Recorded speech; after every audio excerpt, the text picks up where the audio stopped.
Hey YouTubers, welcome back to Desert Have a Garden. Today's video is like a sequel or a part 2 to my previous video that you'll find listed up there. And that video was a challenge presented by Pastor Joe Fox from the channel Viking Preparedness. So now he has issued challenge number 2. And on this challenge, what he has requested is that you make coffee. And so that sounds simple enough. However, he put in a couple stipulations as to how he wants this to be completed. So the first stipulation is he wants you to start at home, but then to go out and find water at a source in nature away from home. And right now it has been raining a lot here in the desert Southwest, and so I suspect we could go into a nearby wash, dig a deep hole, and probably be able to scrounge up some water. However, I had a better idea, especially taking advantage of the opportunity that today is Family Day at the Bill Williams National Wildlife Refuge. And so that is down at the Bill Williams River, which is a branch off of the Colorado River. So I'll load up the kids, we'll head down there, check out the event, and see if we can scrape up some water out of the river. I suspect it's going to be harder than I think it is. I'm hoping it's not going to be too much of an event. And then we'll come back here to the house. So that's the next thing. You bring the water back home, and in your backyard, you're supposed to purify it and boil it and prepare your hot beverage of choice. So I'm not going to make coffee. I'm going to make something else. But so the first step is to go out and get some water. Okay, I'm out here at the National Wildlife Refuge, and this water behind me is part of the Colorado River in Parker, Arizona. And we're down here checking out the water with the kids, and they're doing some events and stuff with archery and fishing today. So while we're here, we figured we'd fill up our jug. We brought a 1-gallon jug to fill up. I like to keep these in the car when we're traveling and stuff, full of water obviously, but I have an empty one that I'm going to fill up here. So this water is obviously a flowing body of water because it's part of the river. And here on the edge, it kind of brushes up some of the sediment and stuff, but I'll try and get some clear water without getting my shoes wet because it is cold.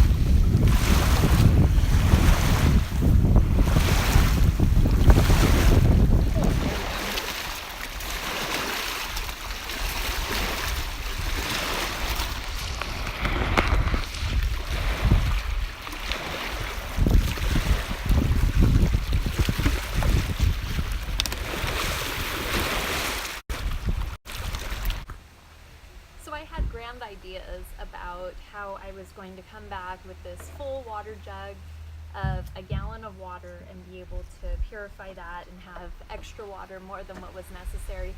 But a couple problems. So first off, I didn't have a good cameraman. It was my 4-year-old trying to do the filming, and so as you noticed, it wasn't really good filming. He just kept pushing the start and stop button. Aside from that, this container is not really the best container for gathering water out of the river. So the water, it's quite a windy day. It's turned into a bit of a nuisance with all this wind today. And as a result, it was quite wavy and windy. And you can see everything blowing around still. And so in order to prevent getting my shoes and everything wet, I just stayed up on the shore and then tried to step out onto some rocks a little bit to avoid getting wet. But in the meantime, this jar or this container wouldn't fill very well because I couldn't get the bottom end of the container lower than the top end while still being submerged in water in order to fill. So if I were to go down to the lake to harvest more water and not wanting to wade out into a little bit of ankle deep water, I would definitely want a container that is maybe more like a bladder, where it could lay flat and flatten and then fill that way. So I don't know. So I came back with approximately a 1/4 gallon of water and a little bit of frustration with the cameraman. But here I have the Flint-Stone. Actually, last night I got quite a bit of flack from my husband and my son because I asked them, well, where's the Flint-Stone to start a fire? And my husband says, Flint-Stone? Well, that was gone ages ago. So it's a flint, I guess. I don't know. I call it a Flint-Stone. And my son used this very stone and scrape in order to win the competition competition for his Boy Scouts for the fastest fire starter. So supposedly it works great and it's real effective. I'm going to first scrape off some magnesium and get some magnesium chips, and then I'm going to try and get a spark despite all this wind. We'll see how this works out for me.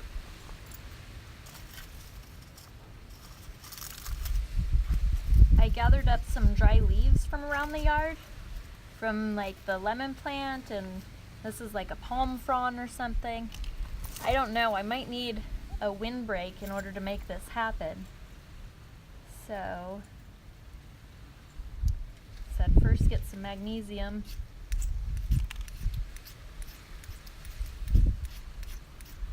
That wind is quite a nuisance. I don't think I'm going to be able to do this without a windbreak. And then this is the Flint side. I've never done this before, so.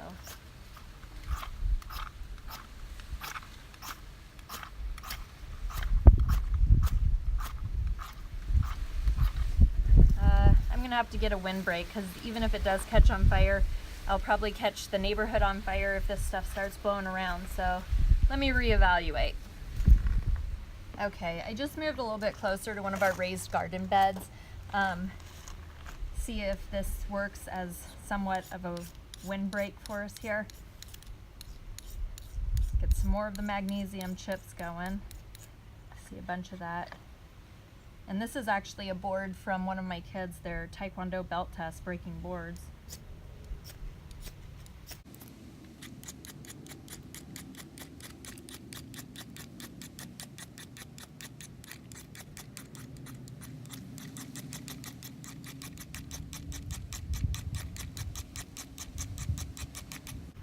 I know you guys are thinking this is rookie day. I didn't want to use dryer lint because I didn't know if that was considered cheating.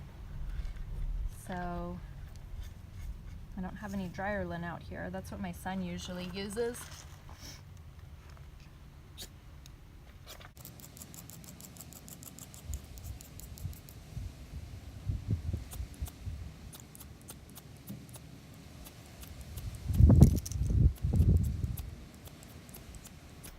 One little piece started for a second there. That was it. I don't know if it's the wind or I'm doing something wrong here. Amateur day, you know? That's the whole point of the thing, right? Is to figure out what you know and don't know and make it work. So my 11-year-old son came home and he thought it quite amusing that I couldn't start a fire. And so he gave me a couple tips in order to help me get this going. So we found this little fluff of weeds here, and he said to try and get more like curls of the magnesium going.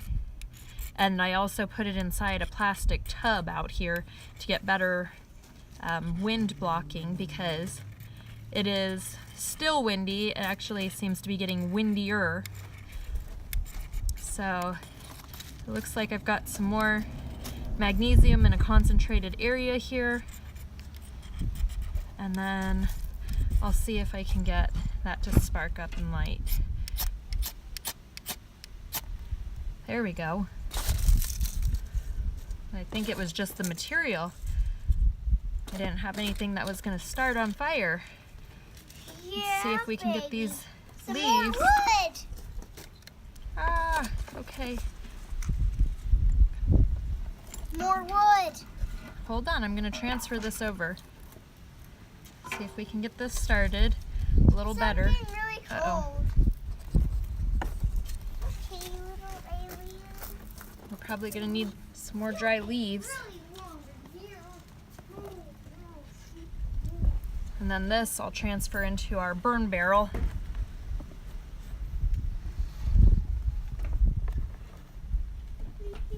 I transferred the leaves into a little washer machine burn barrel that we have in our backyard.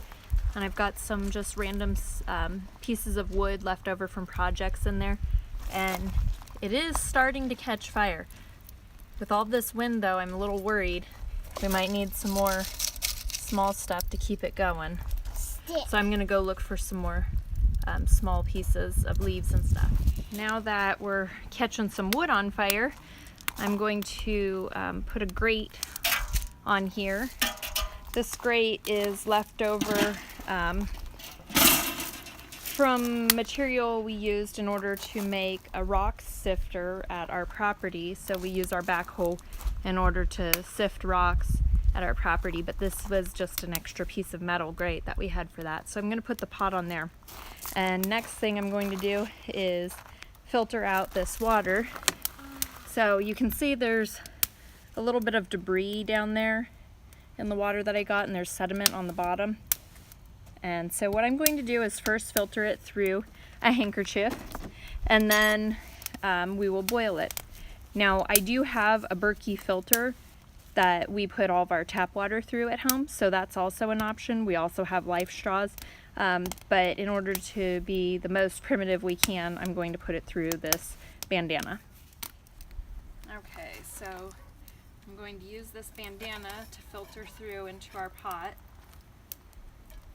We'll just pour through.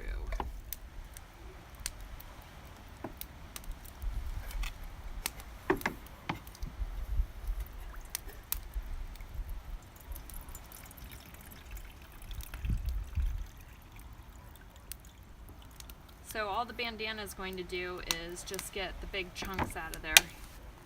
So there's definitely chunks in there.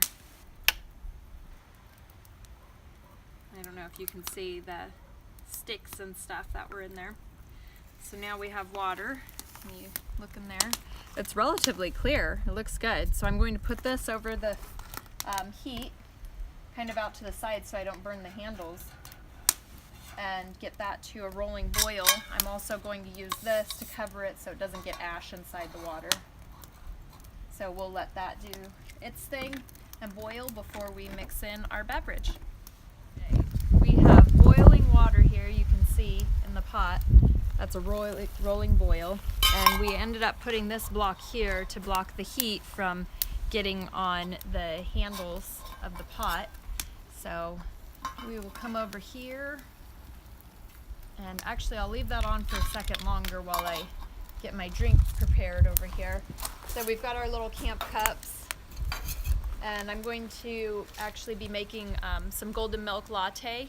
And so what it is it's a traditional Far Eastern drink that uses turmeric and coconut milk, and it has monk fruit as the sweetener, so there's no sugar, there's no caffeine. You may be able to tell that it's getting late in the day. So it's this nice golden color powder. And we have enough water to make 2 drinks here. I'll have to collect my trash after we're done filming. Okay, so let me get some water. And you can see that's a nice boil, that way we don't have any bacteria living in there.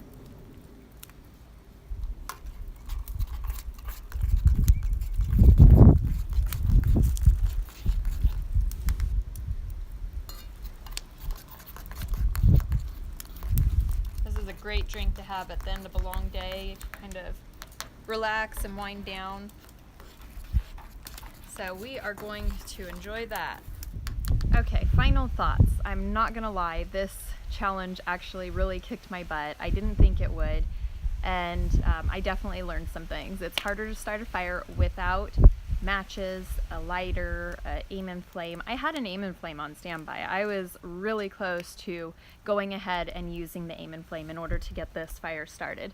I'm glad I didn't. I'm glad that I kept trying and learned how to use the flint, and it tastes good.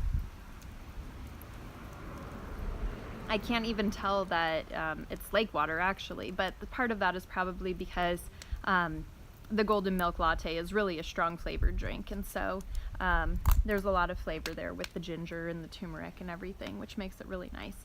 And I am grateful for this assignment because I did learn some things, and it's always a good experience to get outside, and to be out in my garden in the evening is really nice, even though it's super windy. So I'm going to enjoy my drink, and I hope you enjoyed this video. Got some laughs out of the amateur day of starting a fire and making a drink. But thanks, Pastor Joe Fox, for the second Viking challenge, and I look forward to the third one.